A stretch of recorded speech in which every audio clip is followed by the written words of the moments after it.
there amongst the sea lions.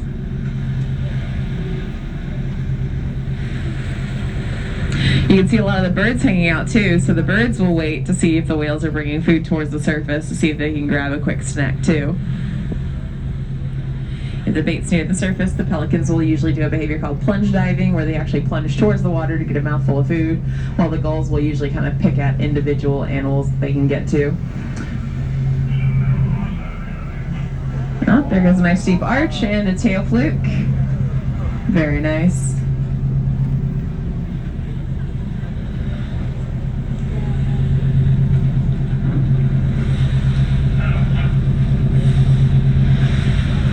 So like I said, this is one of their feeding grounds during the summertime, but they don't stay here all year. When we get into the later part of the fall, heading into winter, we'll see a mass exodus of our whales as they head down south to their preferred breeding grounds. Most of our population goes down to Central America with breeding grounds off the coast of Nicaragua and Costa Rica, although a few of our whales will go to Mexico as well. The migration happens in two main stages. The first ones to leave are usually going to be the pregnant females. They'll head down on their own. But the females that aren't pregnant are usually going to have male escorts. Usually one or more males are going to go with a female. Oh, there's sea lions popping up at our 3 o'clock. We'll see if a whale comes up with them. The males are going to vie for the opportunity to mate with a female. In the earlier part of the season, we'll see more males singing. It is a preferred way to attract females because it's a low energy cost to sing. So the males form a lek, L-E-K, which is basically like a little group of singing males. And they'll basically have like an idol contest with each other to see who the better singer is to attract a female. But as it gets busier with males throughout the breeding season, they will slowly switch from singing to fighting with each other. So it goes from an idol contest to a wrestling match. And we've even gotten to see some pretty hardcore competition here, where I've gotten to watch one male breach on top of another one. It's very intense to watch. So they're gonna compete with each other. Oh, there's a whale popping up 3 o'clock. Oh, and already tail fluking a little bit. Looks like we got some sea lions heading off towards our 5.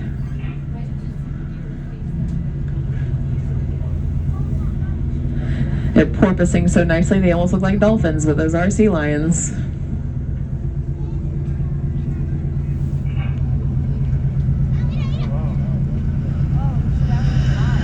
Males and females are going to have multiple partners. There is no monogamy in this species. They do as they please.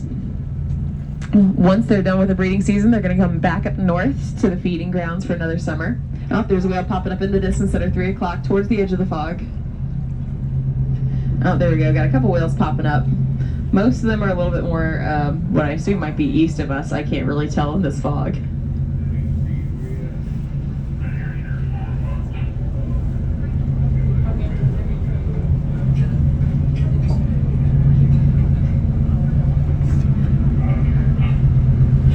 While the female is pregnant for about 12 to 13 months, she is going to try her best to eat as much as she can before she makes her next migration. It's pretty tricky for these whales during the migration because when they go south to those warm waters are very nutrient deficient and lack food, at least enough food to sustain animals as big as humpbacks. And so most baleen whales, when they get down south, are usually end up starving for a couple of months because there's no food for them. And so they live off their blubber layer instead. So the female who just got pregnant now has to rebuild her blubber layer that she lost, plus a little extra blubber for the calf she's about to give birth to. I know that in humans they say you're not supposed to eat for 2 when you're pregnant. That is not a rule for the whales. It is quite the opposite. They need to eat for 2 very voraciously. Alright, see a whale fluking there on the right about our 1 o'clock. Oh, there's another whale on the right. Oh, 2 whales. Just kind of coasting there at the right side. Just at the edge of the fog. And a whole little sea lion party between us and them.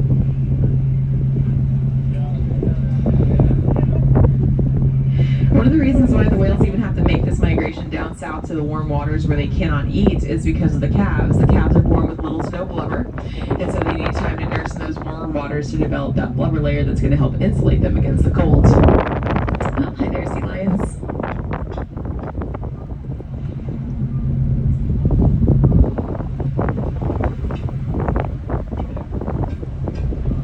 Again, a whale just kind of hovering at the surface there on the right. Oh, there's two whales. Oh, one maybe flaking? I can't tell. They're kind of coasting very gently. They're not going anywhere in a rush right now. Oh, that's a really big whale. Oh, there's a nice arc and a fluke. Oh, man, that's a big whale. There's another one. We're going to get an arc. There's the arc. And a fluke. Yeah. Perfect. So anyway, once the female's had time to eat as much as she can, build up a nice big blubber layer in preparation for her and her calf, she will make that migration again, this time without the male escorts. They usually are solitary animals, so they're often doing things alone. She may run into other females that are migrating, and she could buddy up with them a bit, but for the most part, these are solitary animals that do most things in life by themselves. Once they return to their breeding grounds, the average calf born to our population is usually around 12 feet in length and about 11 to 1,200 pounds. There have been bigger calves born, closer to 15 feet and 1,500 pounds. And they're very hungry when they're first born. Luckily, mom's got plenty of milk for the calf. And whale milk is incredibly rich, especially when you compare it to human milk. In humans, the milk we produce is about 2 to 3% milk fat. In whales, it's more than 50% milk fat. It's so rich, it comes out more like a paste than a liquid. So it's incredibly rich, and depending on the size of the calf, they may start out life drinking upwards of almost 50 gallons of milk a day. Oh, see a little group of sea lions popping up here on the right. I do not know if there's a whales associated with them. Oh, there's a whole bunch of sea lions popping up on the right. Loud boys. And I do say boys because most of our sea lions in Monterey are males, like 99% of them. Oh, there's a whole bunch of them on the right.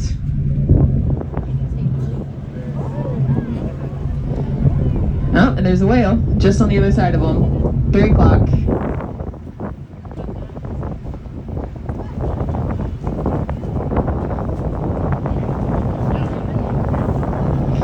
Alright. Oh, and there's a second whale. 2 o'clock.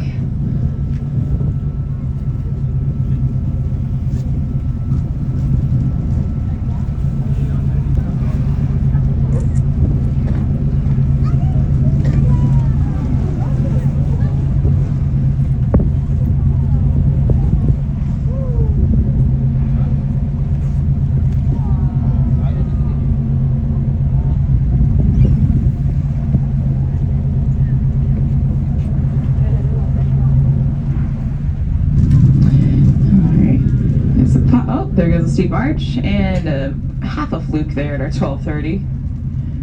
I think the other whale's still up at our 3 o'clock though. Yep, there it is. Does seem like the group that we first started out with is breaking up a bit. Oh, there goes an arc and a much better fluke than the last one. No judgment. When we came in the area, there was roughly around 5 to 6 whales, but it seems like the party broke up a little bit. That or they're diving at different intervals, but that's okay. We still have whales in this dense fog, and that's what's important. Anyway, so, like I said, the calves will feed upwards of 50 gallons of milk a day to start. Usually by the time they wean, they might be drinking anywhere from 80 to 100 gallons of milk a day once they wean. Now, here's something kind of tricky for these guys. So, how do the calves feed? On either side of their mother's belly, there is a slit. If the calf comes up and rubs that slit, she has a nipple that pops out.